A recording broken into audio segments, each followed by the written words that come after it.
So let's go to the beginning. You can pull up the Patreon blog. So the beginning is, we know that last year it was announced. I mean, it wasn't announced. It was just publicly available information that Frank Marshall and Kathleen Kennedy, husband and wife, were put up their beautiful Malibu, hilltop home with the stunning ocean views up for sale. They initially tried to sell it for 20 million. They ended up selling it for 12.7, which is quite a substantial discount from their from their initial asking price, right? But they sold it, and at the time I was theorizing that this is something you do when you're exiting, because this is her center of activity. This is her pride and joy. Like if I had I mean, I have a, thank God, God's grace, I've got a beautiful home with an ocean view, right? And I hope I can hold on to it as long as I can. You don't give up that Malibu ocean view, especially that's the kind of place where it's not just the pride of your home. That's where you get meet up, you get together with actors and directors, you hang out with Spielberg, you throw parties there to show off what you've got. That's your mansion, that's your castle. And when you give that up, it feels like someone retreating from Hollywood, because why would you give that up? And so that was the alert that went out a year ago for me, that something was happening in Kennedy, that she's retreating from the system. I mean, we already knew that. I mean, I've been saying for some time she's going to leave, but that was the physical proof that she's leaving LA, right? And then we had this guy, Matt Maloney on Puck, who announced a couple of months ago, from multiple sources in Lucasfilm. This guy was the head of the Hollywood Reporter, right? So people may doubt my sources, but you shouldn't doubt Matt Maloney's sources, right? And so he came out and said she's leaving this year from multiple sources like Lucasfilm. They had a whole, plan that had been set up for succession. And, she tried to deny it, or not semi-deny it in Deadline. But one of the things he said in the initial report that I thought was very interesting was that this is all part of her unwinding her presence in Hollywood, which is what I said. And Mm. he said he part of her unwinding, her job at Lucasfilm was getting rid of her house and selling her art. I'm like, art? What? I've never heard about this. What the hell is this? Art? Selling her art? And then our good friend Steffi Janisek, who I know has been in the chat, I don't know if she's still here, but shout out to Stephanie. She is this incredible sleuth. She's very much like Sherlock Holmes or Inspector Gadget or whatever, or Encyclopedia Brown. She's always finding things, and she found that there was a art gallery. There's an art gallery, I believe, in New York, that is proudly selling Frank Marshall and Kathleen Kennedy's private art to like wealthy investors. And so I was like, what is this? And then there's articles sort of in like rich people stuff, right? Like in globalmansion.com kind of thing, right? And there's like articles about this and pictures of the art, which is, but this is, again, that struck me as very strange. Mostly your famous people tend to have art collections, right? That's part of their pride, of their success. And if you're not showing it off in your home, what they tend to do is they tend to donate them to museums or institutions, like the Getty or whatever. Sometimes just as a temporary loan to say, look, it's this Picasso that I, Kathleen Kennedy, own, and you get to see it, for in this museum for a couple of months. And sometimes they donate it permanently as part of sort of an estate planning thing, as their legacy, as tax deductions. To sell your art to a gallery, that's kind of like a little gosh from a rich person's point of view, right? You don't do that. You only do that if you need the money. That's just not what rich people do with art if they have money. And it's just not prestigious to sell your art to the general public, right? And so I was like, what the hell is this? And then, we started theorizing on my Patreon about what could this mean. My instinct is, and I've said this because based on my own sources for some time, and you're seeing in the Patreon article on the screen, that it's all linked to the Acolyte, because my source, and I'm going to let you take over now and maybe read some of the Patreon, but my source inside of Disney was said something that I found difficult to believe a couple of years ago. They said to Uh-huh. me, I mean, because of me, like people are like, oh, you just believe whatever this person says, or you claim this person said, right? I'm like, no, I was like, this didn't make sense to me. My source, Sparrow, as they're known, as we codename them, said, that according to what they had heard, that Iger had a confrontation with Kennedy when the Karen McCarthy lawsuit was first filed, and said, if we end up having to pay out because of this, whether it's because of settlement or we lose or whatever, we have to pay out money. You're gonna pay it out. It's you on your head. I was like, why would I mean that's weird. I mean, the Acolyte's a corporate product. Why would she be responsible for that? There's a corporate veil. Why would she be personally responsible for that? And then that led to all this fascinating conversation on my Patreon. So I'll let you, read maybe a little bit out of the Patreon as to what that was, and what, some of my Patreon members put together a theory that actually makes sense to me as to what's been going on. Because what we do know is that the Acolyte financing is unclear. We know that the story that was given to the press isn't true because Karen McCarthy, in her amended lawsuit, is claiming that it's fraud, that she'd been offered the job when it had not been greenlit by Disney, and so the story around the Acolyte has never made sense. And here are some of the theories from my Patreon, which I think do explain how this art sale could be connected to it.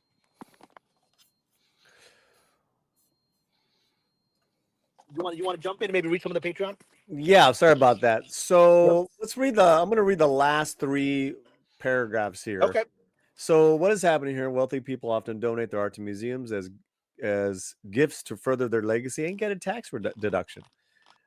When they sell their art through galleries, it's usually because they need the money up front for some urgent reason. So why is Kennedy suddenly in the need for cash from selling her art? Are there debts from her mismanagement of Lucasfilm that she needs to cover personally? My mind immediately comes to the Acolyte. Could some of the shady financing behind the project have come in the form of personal guarantees by Kennedy herself? Considering the nefarious kind of people who are apparently paid, let's let's let's let me put you on. I'm muting you for now, Cameron. I think there's some bad. I'm just gonna mute you while I'm reading. So give me a second. So why is Kennedy suddenly in the need for cash from selling her art? Are there debts from her mismanagement of Lucasfilm that she needs to cover personally? My mind immediately comes to the Acolyte. Could some of the shady financing behind that project have come in the form of personal guarantees by Kennedy herself? Considering the nefarious kind of people who apparently paid the bill for that show, I would guess that Kennedy would be wise to settle any balances before they come to collect in more unpleasant ways. Shout out to Stephanie Janishek. Okay, so I'm going to bring you back in as far as your volume. We just had a gentleman on who did an independent film, A Little Family Drama, correct? Yes. And there's so many, and he even talked about, hey, we got money for this first project. Had it flop, we wouldn't have gotten money for this one. So he's already telling you about his investors and how people work, private investors, not studios. So just take that example and instead of Ramon doing it, imagine Kennedy do it. It happens all the time. And she's parlaying her name like, I'm Kathleen Kennedy. I will get you your money back. But put in this money because I'm not getting it from Lucasfilm right now. Put in this money because I'm not getting it from Disney. I could totally see that happen as far as bankrolling the Acolyte. Your thoughts, Cameron? Yeah, I mean, it certainly explains the strangeness around this project from the beginning and from what Karen McCarthy is saying. Mm-hmm. Because a normal project, just gets greenlit, gets a budget, everything is pretty much kosher on paper, and you hire people and you get to moving. But then in this situation, as Karen McCarthy, the line producer that was let go a couple of weeks into being hired into the show, Uh-huh. as she's saying in her lawsuit, that basically now that's been confirmed from the discovery that they've done, that they didn't have a green light, that this was Kennedy and Headland just basically using her name. But why would they hire her and announce that they had Karen McCarthy, a very successful producer, doing the show when they didn't have the money? It almost feels like they're doing that to try to get money, which is something, a game that independent producers play all the time, where they use names. Like, I'm sure Romy, as an actress, knows this. She's always competing with names who, she'd be cast in the movie, but they need Jennifer Lopez because the name's going to bring money. I'm sure she deals with that all the time, right? And so they're using the names like, no, no, the show's real. The show's real. Look, yeah, we don't, look, we've got this top producer who makes top TV shows, worked with Spielberg, worked with Cruise, whatever. Yeah. We've got her, and then it didn't work. I guess from what the lawsuit says is, Chapek didn't. This was the days of Bob Chapek. He didn't authorize that, and when they dropped her name, and he's like, well, yeah, you hired her, but I don't know why you hired her. I haven't authorized the show, and I'm not going forward with it. Then they were stuck because they couldn't pay her. and she'd like moved to London and had turned down work on sugar on Apple, and now she's like, what the hell? What's going on? What do you mean you can't just let me go 2 weeks into this, right? You turned my life upside down. And it's because they were using her and they thought, they had the winning silver bullet, golden bullet, whatever, that we were putting the pieces together. It's what she did. We announced it, we're putting the pieces together, and it's a fait accompli, which is very much Kennedy's and Headland's modus operandi, fait accompli. But what happens when the guy with the money doesn't play ball with your fait accompli? He's like, yeah, I'm not going to give you the check. You go fix this problem you created. Well, they let her go, and now they got to find the money from somewhere else. And that kind of explains why the you know the lawsuit, McCarthy's lawsuit, says all the discovery shows that the information that was given to McCarthy wasn't true, and that they ended up making a very different show than what they told her because the budget changed because they didn't have the money. So where the hell did they get the money from? Right? This isn't normal behavior.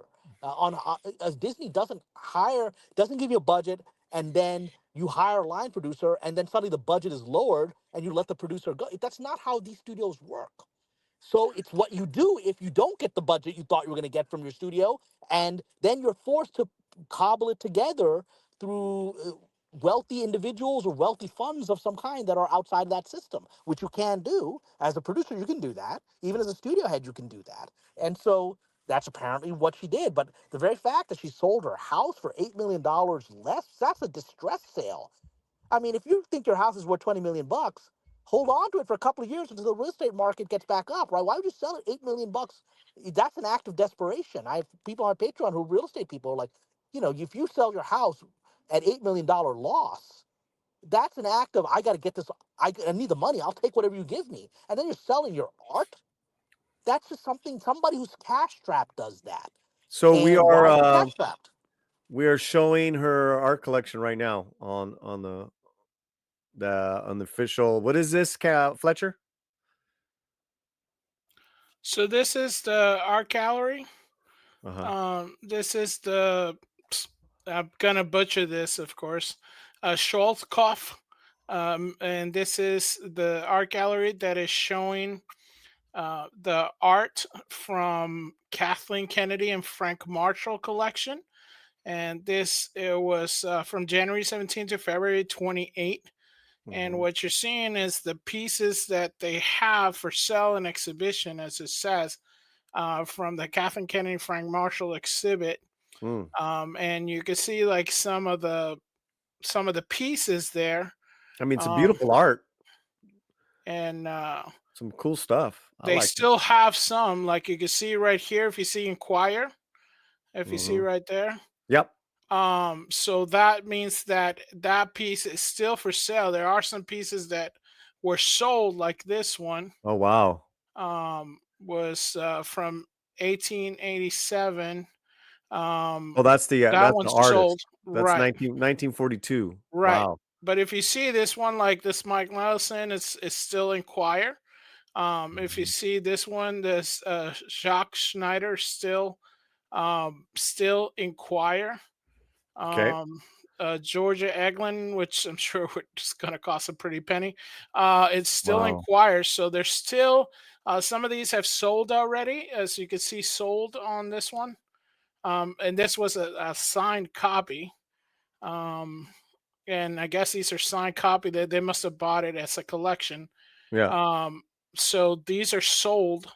But as Mm. you can see, that so a lot of them are still up for sale because you see right here they still have the Inquirer, and they have the Inquirer, and if you don't see prices on this, it's one of those things to where if you have to ask for the price, you can't afford it. Uh, Woo! so a lot of these things Oh, look at are, those, yeah. the So workers. if you look at that, so it looks like more than, I would say it looks like 80, like 70% so far looking at this of the collection is still Inquire. If you look down, these are still Inquire. So a lot of her collection um is still up for sale. So not all of it's sold. And Well, so that's there you just go. some of the pieces that are going Going at the Frank Marshall Gallery. So, any final words, Cameron, as we wrap up this segment?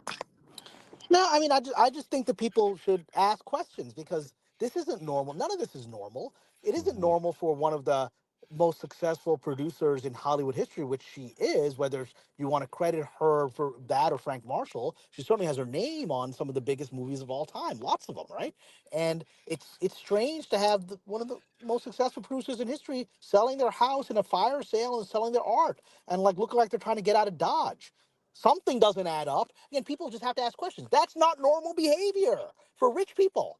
So something's not adding up here. And my theory and the theory of my Patreon kind of makes the dots connect. Maybe it's completely wrong, but you show me how to make the dots connect. Usually people go, Cameron, you're full of crap. I was like, you connect the dots. They don't bother to because they don't care to. But the dots remain to be connected. And that feels real to me. I think she's So, in trouble financially, and the only thing I can think of based on the information we know that would put her there is that she's somehow responsible for the Acolyte financially, and she's in trouble. so if she's in trouble and she owes, some private investors major bucks, millions of bucks, how does that avoid any paperwork when she's paying them back? Well, the interesting thing that people on my Patreon have pointed out is that a lot of this is done in the first of all, it's not even under traditional Lucasfilm.